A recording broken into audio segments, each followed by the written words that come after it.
Ant-Man and the Wasp, Voltron, Legendary Defender, and Keep Talking and Nobody Explodes. This is Staying In. Lads, we almost won the World Cup. We did. We took on the role of England and played it to perfection, it seems. We managed to perfectly actually recreate what happened in Russia 2018. Of course, yeah. Russia 2018, which of course, Pete, you watched from opening ceremony to finishing ceremony. Didn't miss a minute. Had to kick him out. to the finishing ceremony.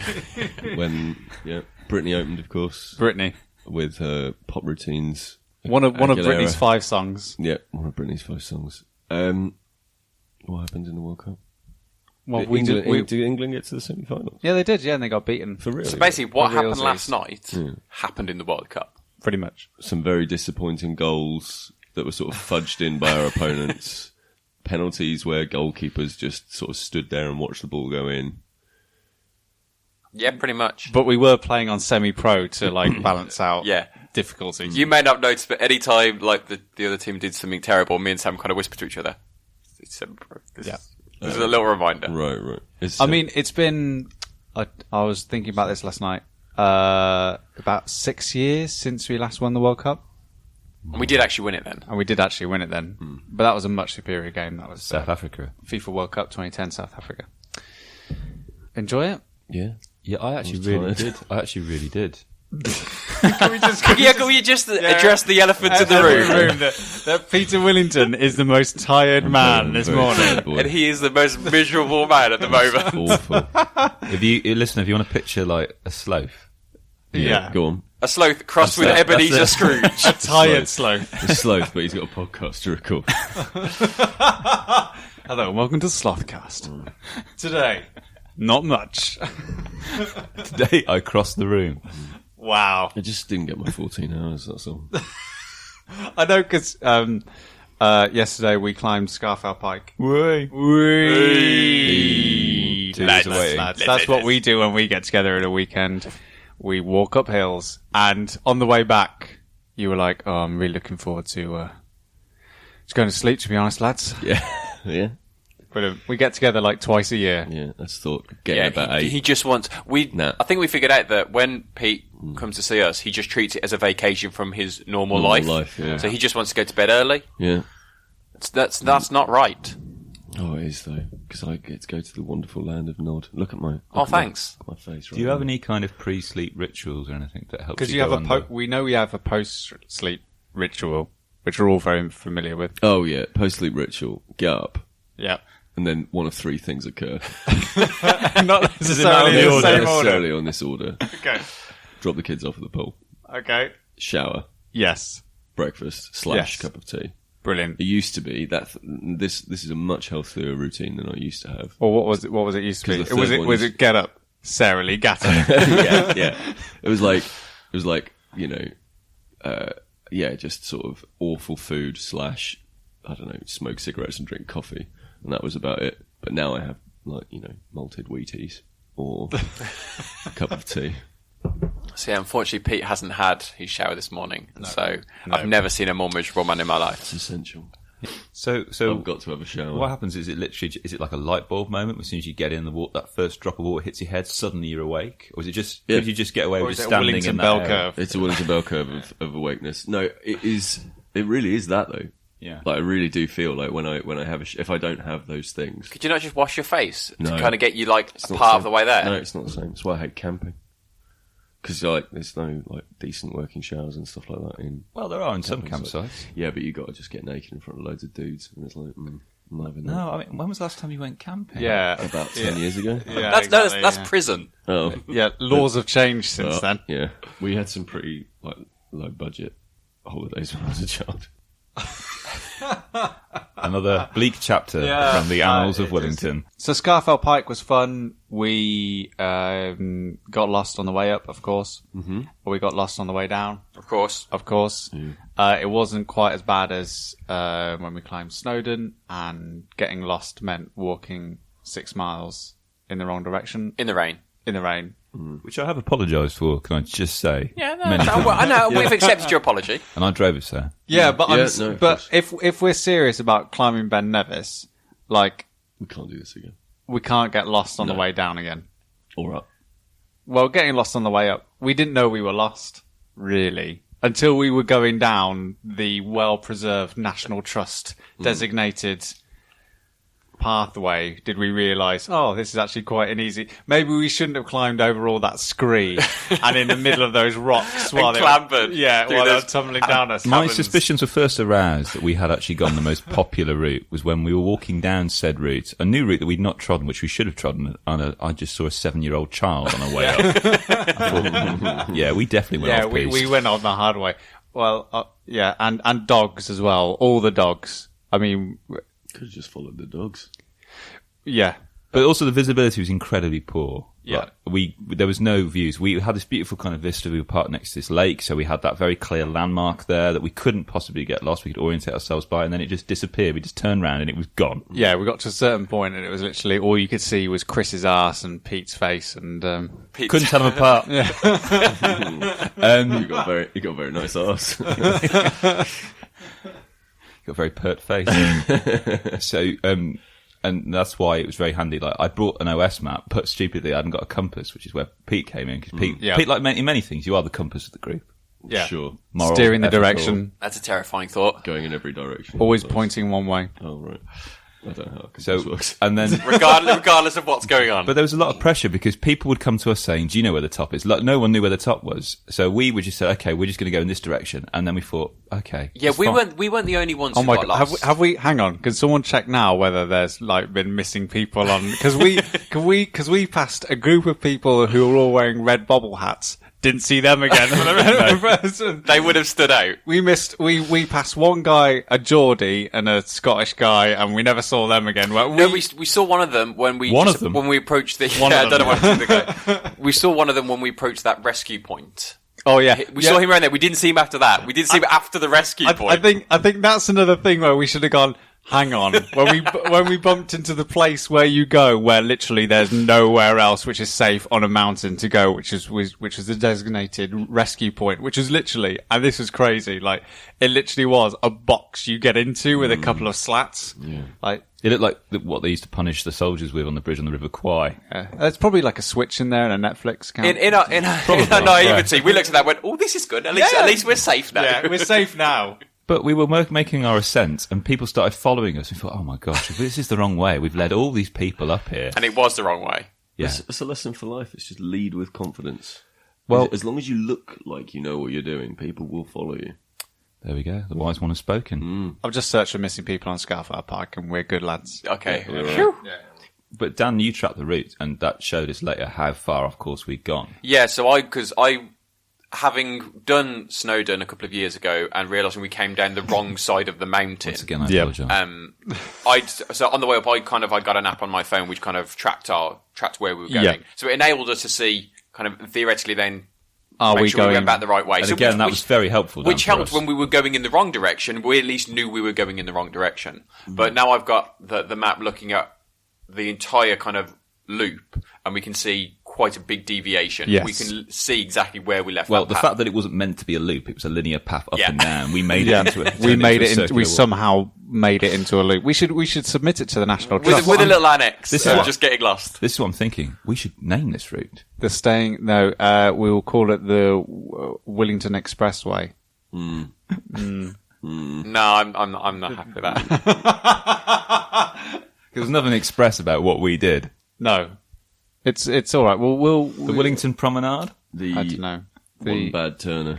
I mean, No, that's a really good one. I mean, the highlight of the journey for me. Get lost with Frost. Yeah, that works. The highlight of the climb for me was before we'd left the track was the point where you have to cross kind of like a babbling brook. Brook's a little bit of an understatement, Dan. Well, it was babbling quite a lot. It was a but river. It's not quite. It's not. I wouldn't say it's a river. It was a river, Dan. I would say it's smaller than a river. It was a river. Bigger than a brook. It was a river. It was a river. It's very small. River. There's a It was a huge. It was a huge river. It was about 6. It was almost about 10 meters across and rushing. It was just going downhill, which with is why boulders and stuff in it. Yeah, I mean, I managed to get across okay. Oh yeah, so did I. Yeah. Did you? How about you, Chris? Oh, fine. I mean, gazelle-like. I danced over it. Chris leaped with a single bound. Pete, I was more cautious. you were more, definitely. More pensive. I guess, and you're here today. Yeah, exactly. Yeah, so who knows how it would have You ended can try up. and get from A to B as fast as you like, but if you die on the way there, It's a marathon, not a sprint. Oh, Christ. So what happened? What was your tactic? How did you cross the babbling brook? because well, I just kept going further up. Because basically, what I wanted to do is, I thought, well, Go look, back to the spring. I thought, look, if I go across here, it's quite a wide amount of, there are areas here with more water than rock. Because it was so fierce. Yeah. It was like you either get your feet wet Yes. or you have to try and dance across the rocks. And when you're just starting out of a walk, the last thing you want to have is extremely wet feet. which is why I chose my footing quite carefully. Yeah. Yeah. So I was very careful about not getting kind of my feet particularly wet. So So basically, the three of us were on one side. were right. Absolutely. And we turn round and we see our compass Yeah. Yeah. on the other side. And I thought, well, I'm just going to keep going up higher and higher and higher. Which we had to keep going higher and higher. and higher. Yeah. And I thought, just keep going. And then I just didn't really get any less. Treacherous. The Didn't get any ratio less of babbling. water to rocks did not get lower. So, So I just thought, well, you know what? I'm just going to... Voltron-esque. Yeah. So his thought wasn't about. His first thought was, well, I don't want to get my shoes wet. Yeah. So the first thing that happened, Yeah. shoes and socks come off. Yeah. Easy. So I take my shoes and socks off, and I think, okay, right. So I hold them in my hands, and I get onto the next part of the rocks, and I just think, well, I'm just going to roll up my trousers. It's going to be fine. And then I sort of start wading along, and then Again, it's to your middle of your shin. oh yeah, exactly. Wading. Yeah, but it was moving at quite a pace. Yeah. I mean, if he got taken by that water, you would have been killed. taken. And then I handed my shoes across to you. You did. very I was very fairly kind. convinced I was And going to drop them, and I was just going to be lost. We got the iconic photo of the day, didn't we, from that? Yeah. We'll post that. Of course, we'll Post spread all of that this. everywhere. Brilliant. My favourite bit of it, though, is like Peter. Totally understand your rationale. Yeah. Makes sense. You don't want to get wet feet. No, exactly. It's fine. Chris Darby goes. Dan does a sensible thing. Operates in dad mode. Let's just get him across safety. Just do the sensible thing. Chris.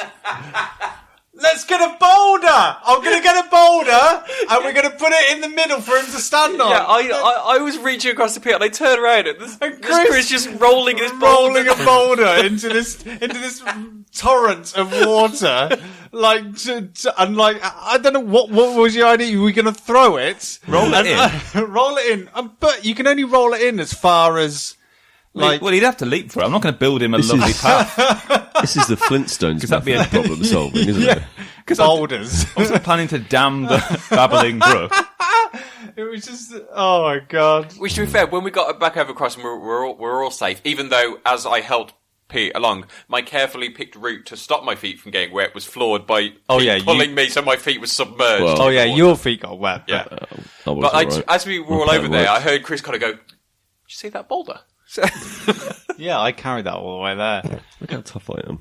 So along with you reaching across the divide we'll show a picture of Chris's ass as he tries to Actually, ineffectually lift a boulder from across the side into the water. and you can decide for yourself whether it resembles Pete's face. Okay. Oh, yeah, the ass. Yeah.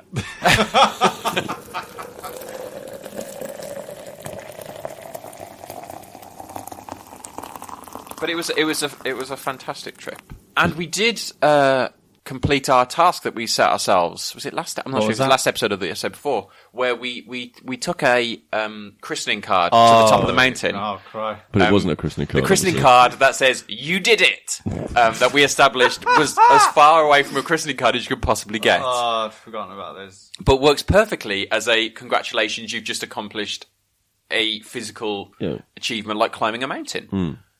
So we got to the top. Fortunately, Chris had tricked us into thinking he hadn't brought the card. Yeah, so then I had to write it on top of Scafell Pike where my hands would not work. So it's kind of like the scratchy scrawl of congratulations, one achievement from everyone at the Staying In podcast, at Staying In Pod. keep it on brand. hashtag. Hopefully, maybe they'll get in Oh, is touch. that an @ sign? It was meant to be an @ sign. Yeah, but I thought he was signing it. But when you open up the card, what it really looks like is congratulations. What me better? I don't know why I'm Italian. It looked like a seismograph reader.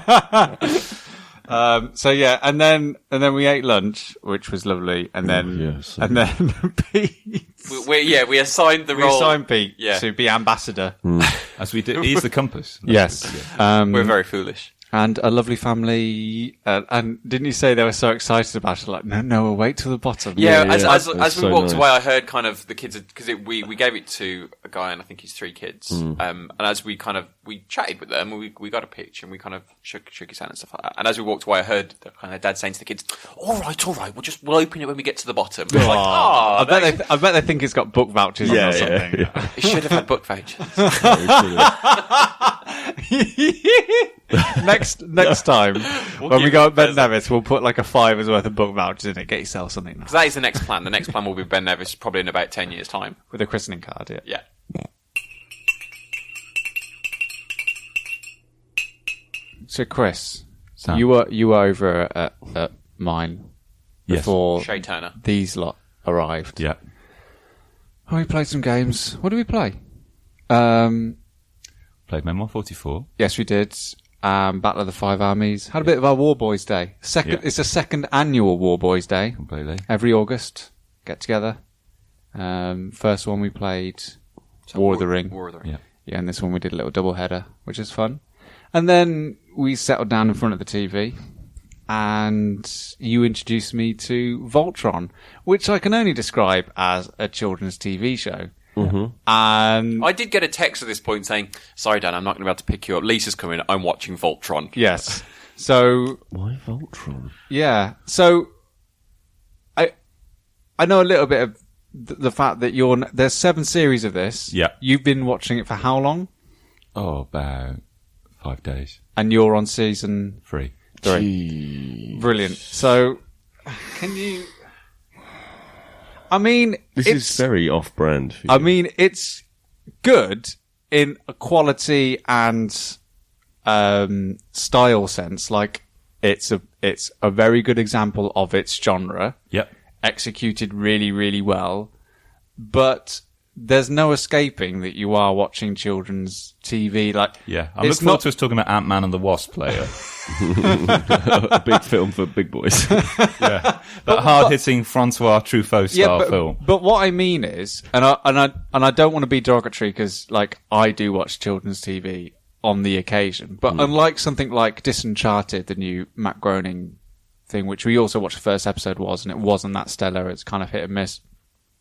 Like, that is a children's show in inverted commas with stuff for older people in that they will get the jokes of. You know, a bit like a Pixar thing. Like, there is a broader spectrum of people to enjoy and it caters for everyone. Whereas Voltron is very much, this is catering for 7 to 11-year-olds on a Saturday morning. Yeah. I think for me, it's like, I'm off work at the moment, and it's an example of what you introduced me to, Pete, as you always introduced me to more new words and terms, because you're more down with the kids than I am. Sure. Nice core. Nice core. Yeah. It's my favourite genre. It's just nice. Yeah. It's unassuming. For those who aren't aware what Voltron is, it's essentially another remake of an 80s cartoon. Yeah. Essentially. And there are lots of strange choices in its universe that I think are more homages to that older cartoon than what would be, say, done now. Where essentially, it's basically a cross between Power Rangers and Thunderbirds. 5 different kids discover that they... I'm trying to rationalise this now. They become basically pilots of these space lions. And... yeah. But they're robots, right? Yeah, they're robots, they're mechas, yeah. And they basically form together to create this singular entity called Voltron. Mm-hmm. And unlike Power Rangers, where at the end of every episode they just combine and that'll be it, and it'll just be They waste loads of time fighting, and then they realise, hang on, Hold on a second. if we combine This as one tactic we use every time.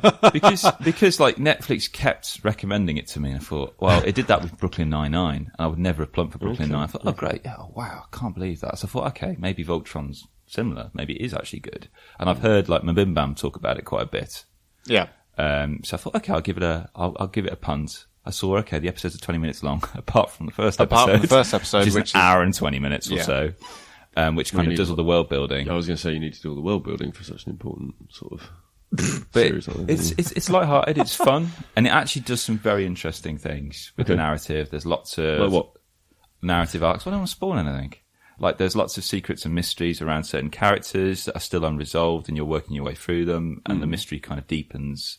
And it kind of builds this world. There's an example in the first episode where obviously they get all the lions together and like all the lions have different, even though they're the same, like stylistically, they've got different personalities. Yeah. So the people who pilot them reflect their personality. So unlike Power Rangers where it's like you're the girl, you're in pink. Sure. You're the smart guy, you're in blue for brains. You know. Classic brain colour. This is like there's a bit more nuance to it, and there's a thing that I think to give you an idea of what Kris is alluding to, there's like a big bad at the end of this 90 minutes or however long it is, and it's just like, well, the only one to beat it is to form Voltron, and they kind of all look at each other and go, well, how do we form Voltron? Like Voltron's been missing for 10,000 years or whatever it is, like, and like. And it is actually quite funny. There's like one bit where a guy with a lion just runs into another one shouting, "Combine!" and just knocks him over and goes, "Nope, that didn't work." There's also another one where they build like a pyramid of the lions. They all balance on top of each other. So is it working? No. Okay, so I think that's what Kris is alluding to by that. Like, it's interesting things because unlike Power Rangers where it's just like, Zordon's just like, and you press this button, and you will defeat the enemy. And aye, that one. So I think there's that ambiguity behind what Voltron is, and this kind of there's a bit more like of a mythos around it. Completely, and they're learning. They don't get it straight away, so they discover new things about their particular mechas all the time as they're going throughout it. And Mine one makes tea. It doesn't take itself too seriously either. It is actually quite funny. It's light-hearted. It's nice. It sounds like it's unassuming. Sort of plays with the format and rules of the genre quite a lot. Yeah, 20-minute episodes. It's very light and breezy, but genuinely, the finales of each series are just fantastic. The animation's brilliant. It's his DreamWorks. The animation is good, yeah. Animation. It's brilliant, honestly. It's very dynamic, very colourful. Perfect for me, who's off work currently, who... I do worry about you while you're off work, because you do slip into these... You start playing War of the Ring on your own, watching children's TV. Not at the same time, though. And playing Star Realms 12 games a day, you told me yesterday. Oh my gosh, honestly, I need to delete it from my phone. I'm addicted. What do I do, Pete? How do you cope? I don't. Pete just leans into the addiction. Yeah, just lean in. Oh my gosh. Enjoy it. But I think the main takeaway from all this is just enjoy what you enjoy, right? Yeah. Like it's one of those things of we constantly value, we think that there's some sort of like inherent value in something that is more sophisticated, whereas you're sat there going, oh, I love like watching Voltron in your pants, and it's like, if that's what you enjoy, why did both of you? Sam said I watch it in my pants. Wait. I'm assuming you do. Well, I was in bed the other day. My partner went off to work. My partner went off to work. I was just in bed, and she just leans in off to go to work. She says, "Oh, bye," and she just sees and just takes one look at my tablet with Space Lions. Yeah. We need to assemble Voltron. Where's the quintessence? She says, okay. Have a productive day. Yeah. Yeah, you're 32. I'm off to work in finance. You work hard when you are working, right? Like, if that's what you enjoy. Yeah, completely. And I love the fact that same day, it's like, what else are you doing today? Oh, well, after I finish Voltron, I'm going to go and watch a film about a comic book character and his friends. Yeah. Yeah. I can't sugarcoat it any other way. She spent her trip to work kind of questioning her life decisions. Definitely. But that was fun as well. It's been a very productive That's another fun few days. That's another nice core bit. What, Ant-Man and the Wasp? Ant-Man and the Wasp is a nice core Marvel film. So just to be super clear, I know this is nice core is a genre in which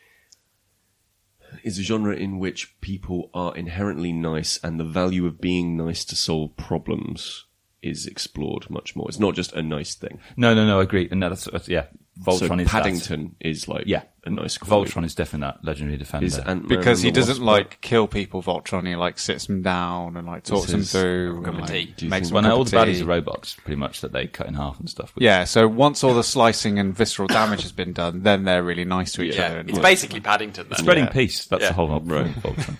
So is that what happens in Ant-Man and the Wasp? No. Right. Pretty much. So this 20th?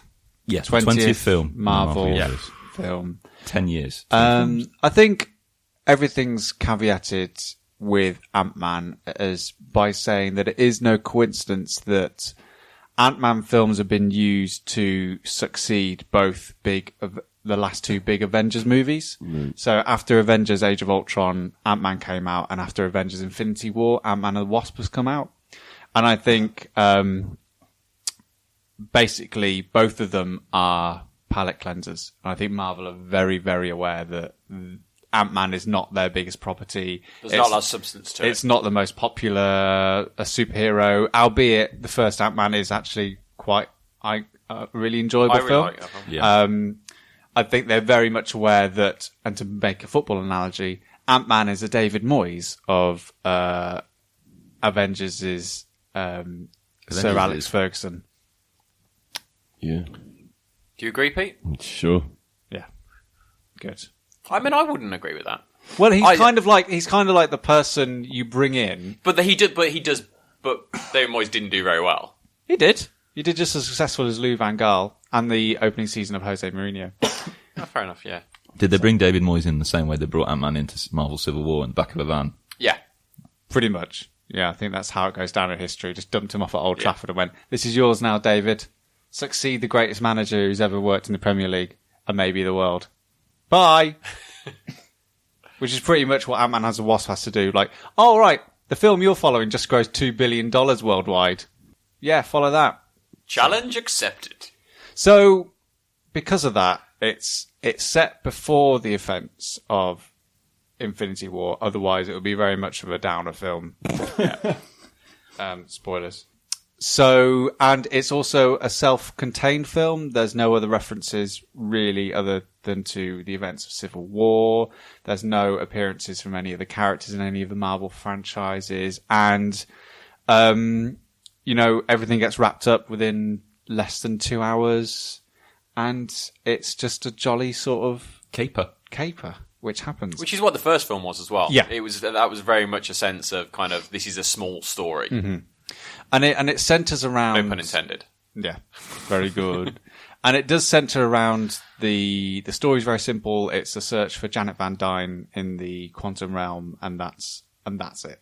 Like that's the scope of the film, and it's like I think there's not much more to say about it. It's just a weird commodity, really, because usually you come back from a Marvel film either being really well delighted, like with Doctor Strange. Like, that was a film that was great. Oh, that visual trick they did, and like that story they went on, like the arc was great. Or Black Panther, which was just a massive surprise and a shock, and like I did not expect that. But you come back from Ant-Man and the Wasp, kind of like every other film, like, well, that was good. Yeah, tick that off the list. Now I know where the MCU is now. It's a film that ticks all the boxes without doing anything new and exciting and different. But I think it's a perfect film just before Captain Marvel comes out. It's just like sets everything up and just like calms the scene of what happened after Infinity War. But you don't have to. It's actually one of those interesting Marvel films where by not watching this, you're not going to miss out, from the next films. It's just probably the only one that exists entirely isolated by its own making, which is also really interesting. But I think the other thing that sort of surrounds this movie is that is it Peyton Reed? Peyton Reed. So he was brought in to replace Edgar Wright, who left 11 days or something before filming of the first Ant-Man, and so this is kind of like, it feels like his first Marvel movie in a way. I know there's kind of like a lot of sort of secrets and shadows about how much he actually changed the script, like Joe Cornish's script and stuff, like how much of that actually changed and how much of Edgar Wright's plotting and planning was actually changed. So it does still feel like his first film though.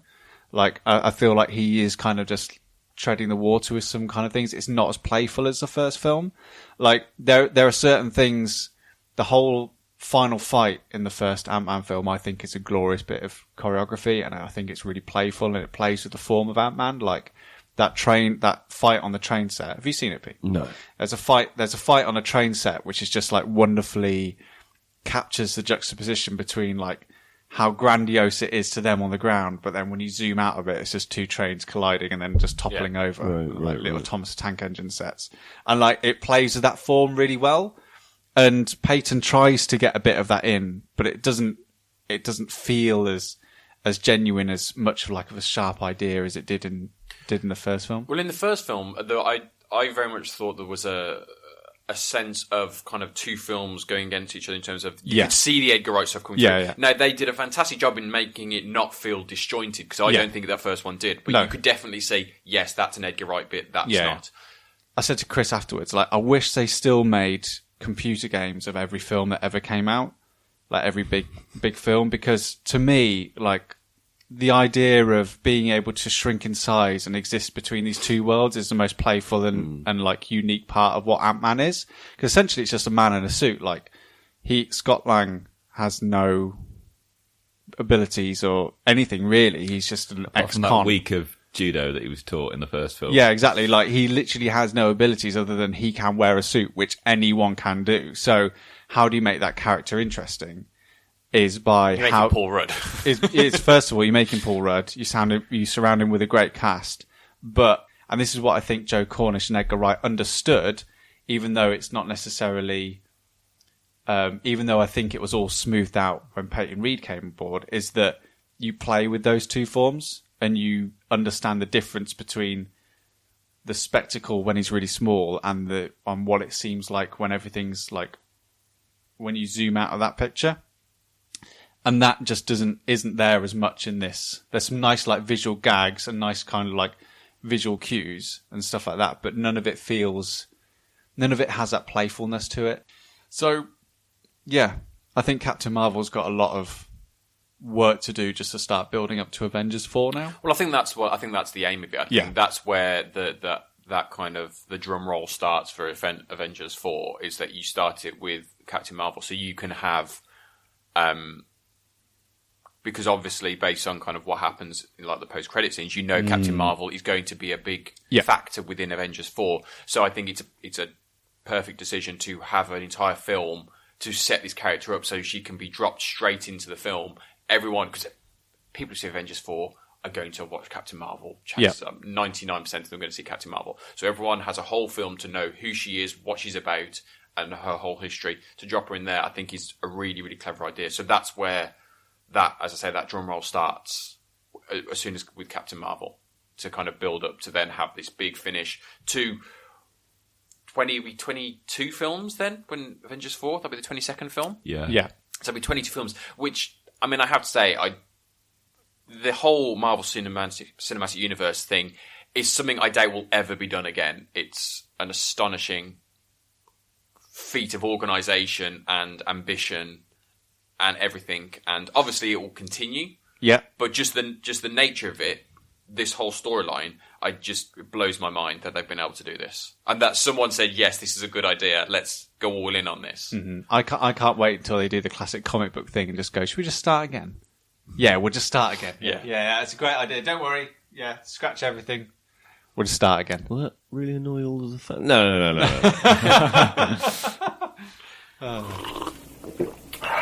So this is the first time we've been together. When was the last time we all were together? Well, we were meant to get together once early in the year, but the big storm. What was it? Storm Emma. The Beast from the East and Storm Emma. The combination of the two stopped Peter Willington coming up. That's the only thing that could stop me. And then we reorganised. And then what stopped you, Dan, from coming up? Or did you just not come up? It might have been I didn't come up with a Toby or something. Yeah, fair enough. And then when you were up here, this chump next to me, pointing at me, listener, Boulderman, Kris Boulderman, smacked his head on the porcelain. I still don't know what I smacked my head on, Sam. I think it's we don't know. And then when we were driving back from Scafell Pike, I thought, brilliant, we've got a chance now. It's like 6 o'clock we'll get back about 6 o'clock, 7 o'clock, loads of time to settle back, play some games, and then you pipe up. I'll have a nap. I'll have a nap. Yeah, at about 7 o'clock, which is not going to be a nap at this point. The death knell for the evening. And usually what happens is when you guys come up to visit, or whenever we visit anyway, we always usually plan something to do together, like that we could only do when we are together. So I've obviously got the Batman role-playing game, which is still sitting partially unread in a drawer somewhere because I'm practically afraid of that game. But next time we are together, I think that's what we should play, because I've already spent £6 on loads of D10s. So I'm invested to the tune of £6. And we obviously play like RPGs like 10 Candles and Dread and all that kind of stuff. Hidden Agenda last time. Hidden Agenda we played last time, the Playlink game. So, So this time, the game that we chose to play was drumroll, please. I was going to bang on the table. I thought that might be the wrong. You can bang on the table. Oh, that's awful. Yeah. That's why I didn't do it. We played Keep Talking, and No One Explodes. I always get the name wrong. Yeah, Keep Talking, Nobody Explodes. Keep Talking, and Nobody Explodes. This is from Steel Crate Games. It's been out for a while. It was out on PC, VR. I think is where it kind of got attention. I'd seen it a few times, and it always looked really interesting, especially when you considered it in a VR environment. Yeah, I think in VR it'd be really, really interesting. I think that would ratchet up the tension quite a lot. But it's just been released and ported over to PS4, Xbox One, and importantly, the Nintendo Switch, which is where I buy all my games now. It's an interesting little musical interlude. So it was on the Switch, and I think one of the reasons why the Switch is a really good console for it is the fact it's its portability. Because I think when we were all playing games together, if we were playing it here, for example, so I've got my PS4 and my screen here, like if we were playing it here, I'd be sitting on my comfy sofa looking at the bomb as you try and defuse it on the uncomfortable dining room furniture in the cold dining room. And it's kind of like, that adds a little bit to the setting, but having the Switch, we were all just able to sit in the same room. Someone's got the bomb in front of them. They're able to hold it right up to their face and control it. And you guys have all got the manuals. And I really enjoyed this game. I as well. So the game is obviously you got the bomb on the Switch screen, and then everyone else has a kind of a printout of the manual. So how to defuse it. You can print it out, or you can read it on a tablet or a phone. We printed it out because I kind of wanted to go for that. Flicking through pages, that sort of genuine like panic of trying to figure out what page you've got to be on to solve each module. How it works is that you have a series of missions, and with each mission you have a combination of the time you've got to defuse the bomb, how many modules are going to be on the bomb, and if you think of modules as basically a puzzle you've got to solve to defuse that part of the bomb, defuse all the modules and you defuse the bomb. And then you've got a number of strikes. So 3 strikes, get 3 things wrong when you're trying to solve the puzzles, and then the bomb will just explode. And so, obviously, as you can probably tell, the crux of the game is someone's got the bomb in front of them. The other people don't know what's on the bomb, so that person who's got the bomb has to describe everything they're seeing whilst the people look at the rules and how the puzzles work in order to help defuse it.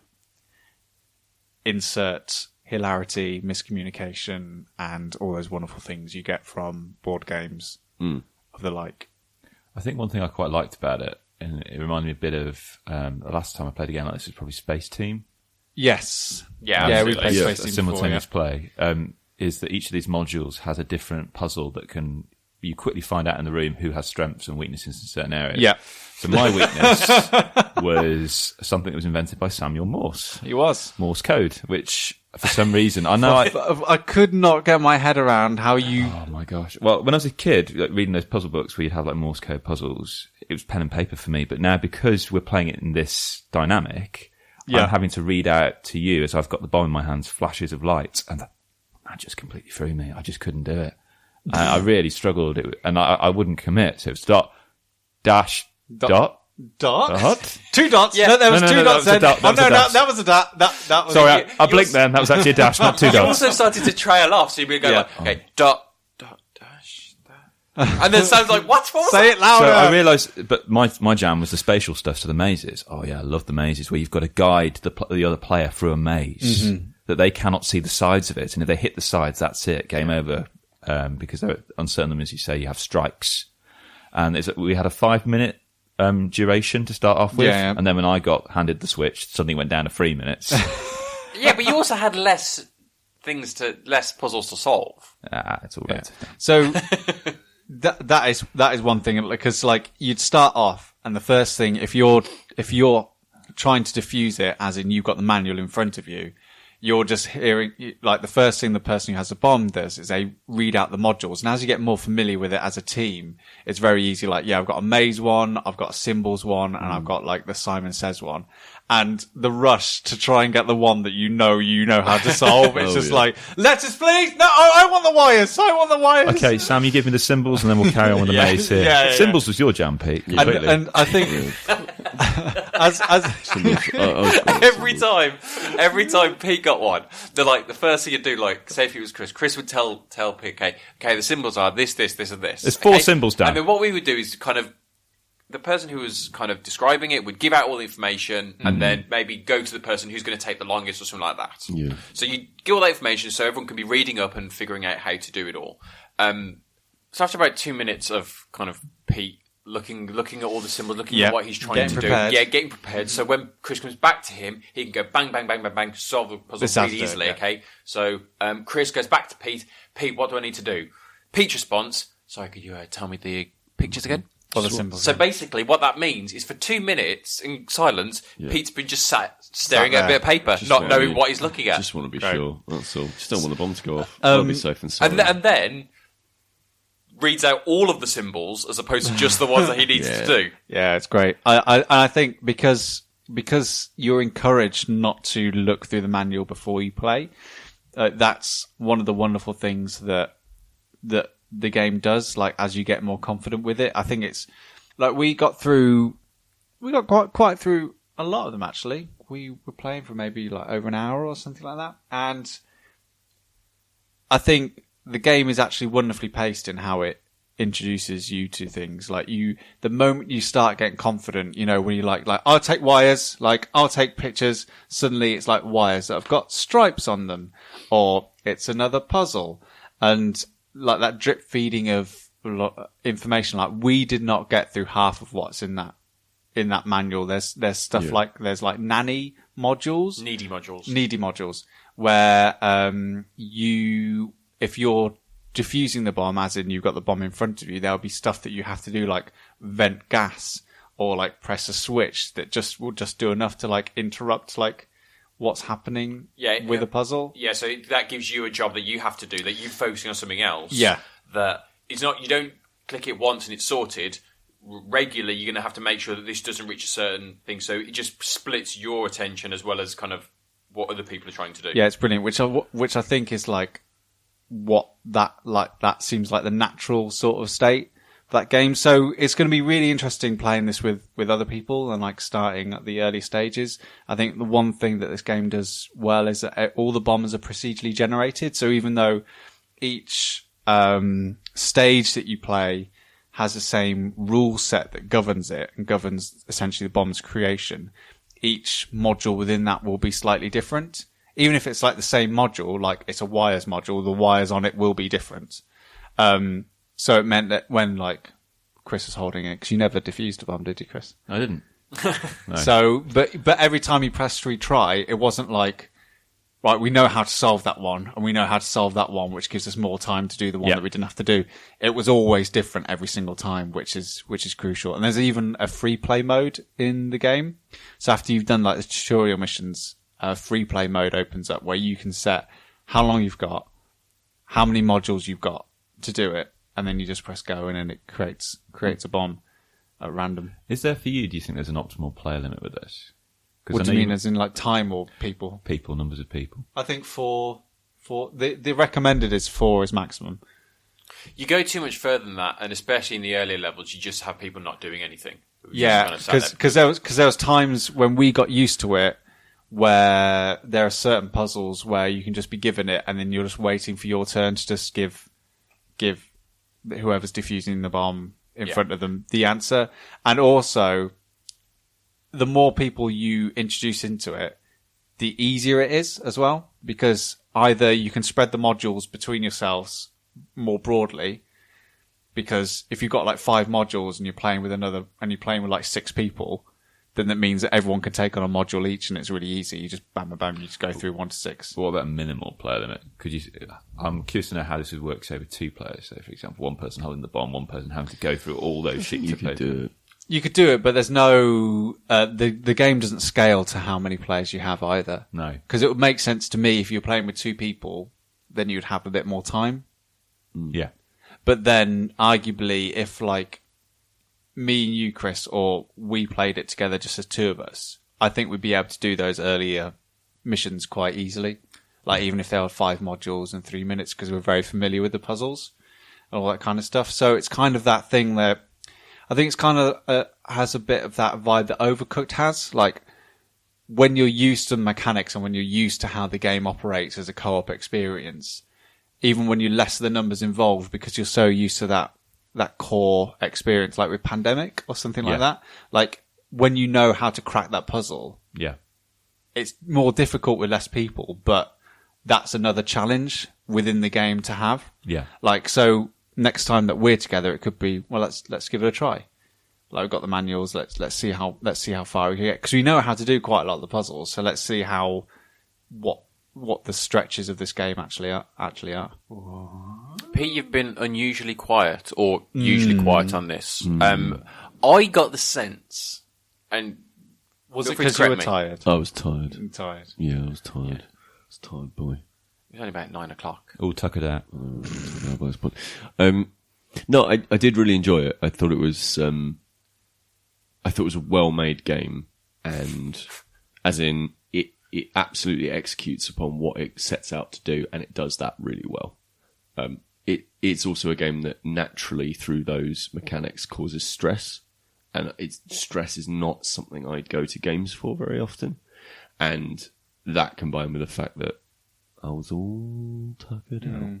I can definitely understand that, but for me, I enjoy. I like elation. Yeah, I like that moment of, it's like The Mind. Like, I like those moments of, it's stressful, but I immediately forget that when you like hit the perfect thing right on time, or get something like, you saw or Sam defuse a bomb with like 10 seconds left. You saw Sam yesterday when we were trying to make that walk across the scree slope. Yeah. It's like, no, we're lost. We're just going to have to get back. We're lost. Yeah. And as soon as we got onto the path, vroom, morale went up. That's true. Elation. I actually found The Mind quite peaceful. I didn't find it stressful at all. That's because you kept getting 100. Yeah, I know. So you got it like 4 times. Sat there, pulled out your phone, thought, okay. Yeah. But like, one more thing, just to finish on Keep Talking or Everyone Explodes. Am I getting that right? I think, especially on the Switch, I think it's a really wonderfully portable game. Oh, yeah. It's something I could take that to work with me, or I can take it, or I could just take it away with me for the weekend. And because you can just get the manuals on your phone, as long as everyone's got one on the phone, you can download it as a PDF before you go. Like, so it's just a wonderful way to kill like 10, 15 minutes if you're at a train station, or actually don't do it at a train station. It's a good party game though, isn't it? It's definitely a social game. And on the Switch, that portability just like really, as a product, I think it just takes it that one step further. Has it been released on the Vita? No. I know not many games are released on the Vita anymore, but okay. Just not a chance. Well, as a handheld, it might have worked. Well, it would have worked, but it would actually absolutely have worked, and it's probably powerful enough to run it. The problem with the Vita is that like no one buys video games. Right, okay. So we have another question. Energy. Another one. Hold on. So how do people, if they've got a question that they want answered expertly? Previous questions have featured what we would jump into, what's better, Britney's Dance Beat or Barbie's Horse Adventure. So who would I eat first on an island? Yeah, who Kris would eat first? Real wide selection. Yeah, so we will literally take anything. People can email us stayinginpod@gmail.com, Sam. They can also. I can't believe that you have to be believe that you don't know this. All right, I'll write that down. At Staying in Pod, you should know all of or this our stuff. Or you can go to Facebook as well. All right. DM us, basically, Sam. How do you not know this? Are our DMs open? Yeah, of course they are. Really? Yeah. So, question. This is from at AlexGoal95 on Twitter. Thank you. Hi. When will first-person cRPGs get more popular, and what might they need to get there? Examples include Legend of Grimrock, Might and Magic, the RPG series, and Bard's Tale 4. Great. So, see you later. It's been a great show. Fantastic. Well, here's the thing. So this has been staying. We went to go and find This is out. where Pete gets really excited suddenly. We went to go and find out because basically CRPG. So we're not the biggest RPG fans, I would say. Might and Magic is the only one I'm familiar with, and that's because I played the tactics game that they released set in the Might and Magic universe. Heroes of Might and Magic. Heroes of Might and Magic. Yeah, it's very good. So CRPGs are, it stands for computer role-playing games, but there's a very specific kind of RPG. They tend to be Western RPGs. They tend to be things like, they tend to have a focus on story development and moving around a space with no limitations, as in there is an overworld and you can go to different places at different times, and there is guidance, but there is not necessarily like, it's not like Fable where there's like a golden breadcrumb going, go here, go here, go here. You actually have to think about where you're going and that kind of thing. Different people So basically, it's a lot. If you think of how I sort of imagine it, you describing it. If you imagine something like Skyrim as a commercial cRPG, like Skyrim is a cRPG but made for like the mass market, and then if you go and if you want to make that more niche, that's like a cRPG when you take away all the handholds and the. So this person is specifically talking about first person cRPGs, because cRPGs generally are thought of as like Pillars of Eternity and Baldur's Gate and I don't know, Icewind Dale and stuff like that. But first person ones are more like as he points out, like Skyrim, Legend of Grimrock, those kinds of things.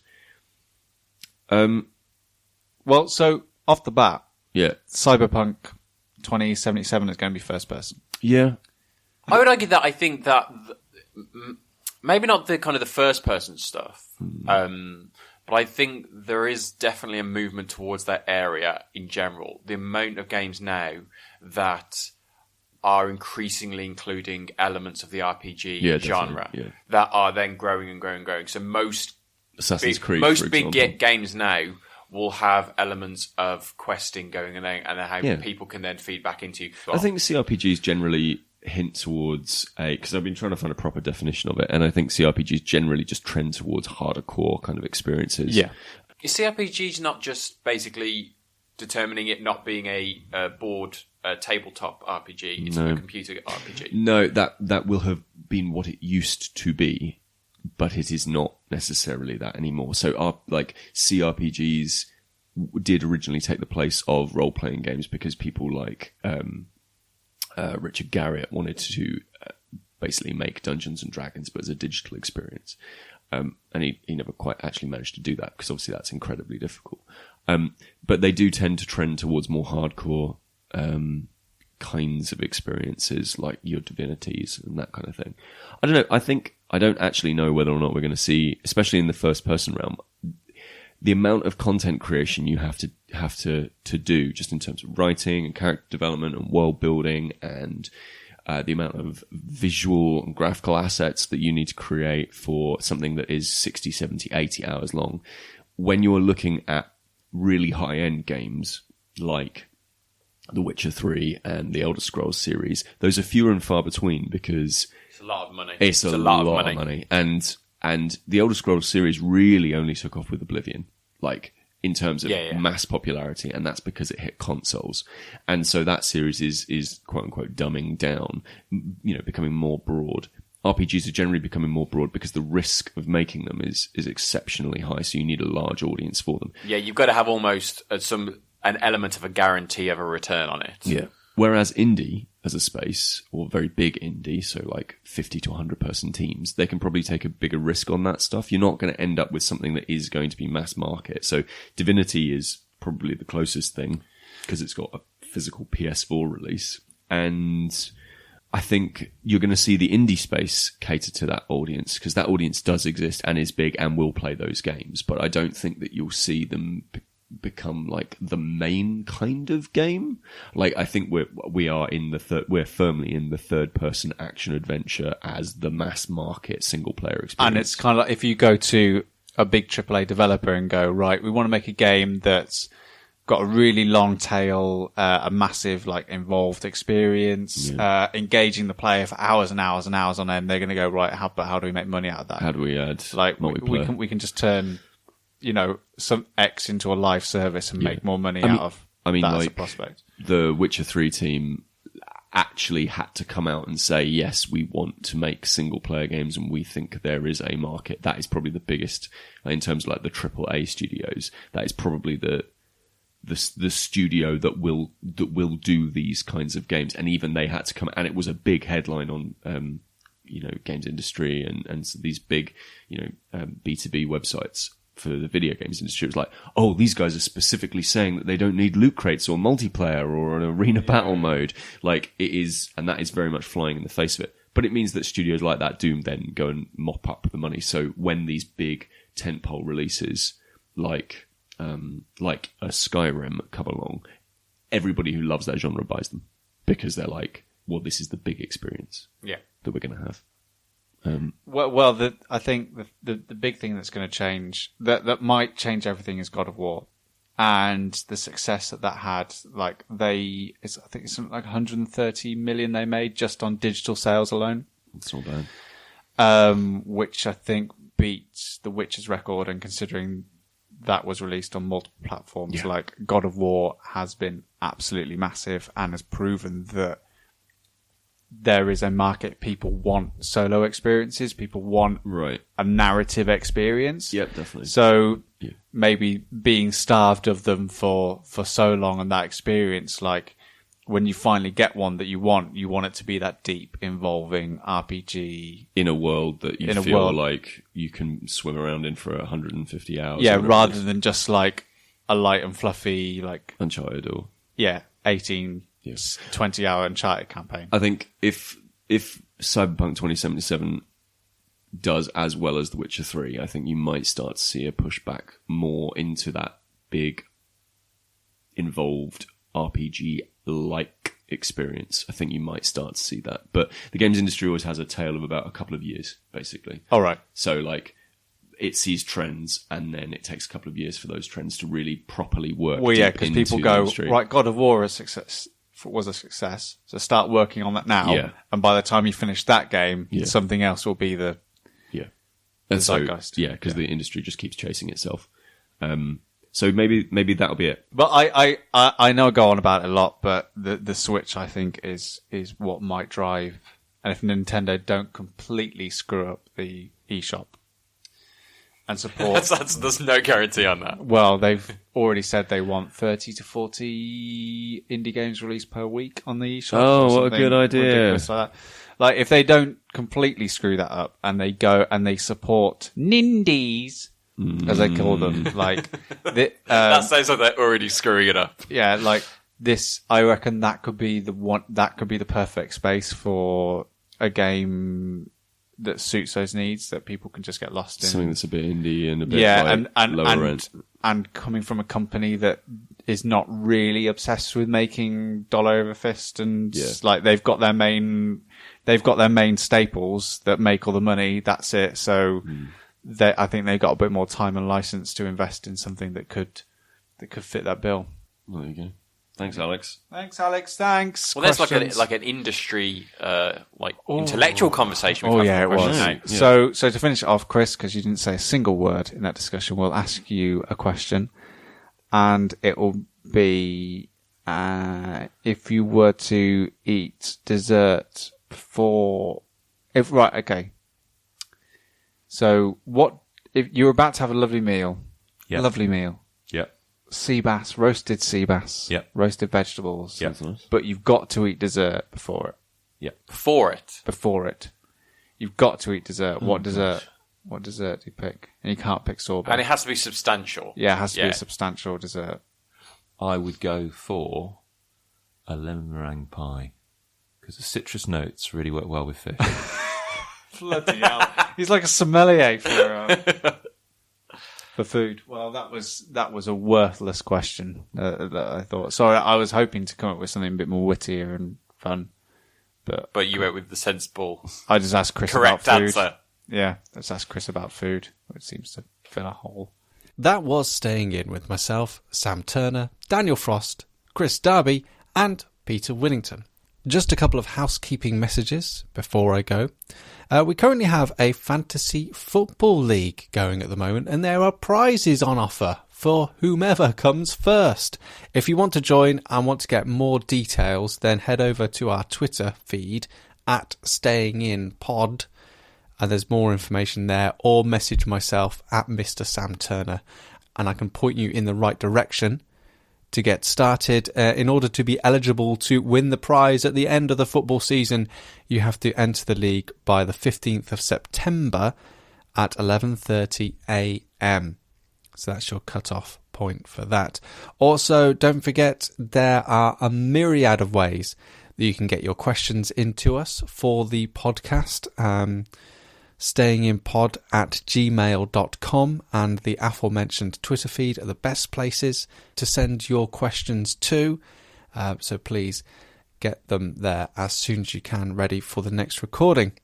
If you like the show, then make sure you subscribe so you get the latest episode as soon as it's released. And if you like what we make and you listen to us on something like Apple Podcasts, Stitcher or Castbox, then we'd really appreciate it if you left us a review, a comment, or made us one of your favourites. Information on all the things we've talked about on this episode is at stayingin.podbean.com, as well as all the details of how you can get in touch with us if you've got a question for us to answer. And of course, on that website, there's also links to our Steam curator pages and Board Game Geek stuff, as well as our Twitter and Facebook details. But for now, thanks very much for listening.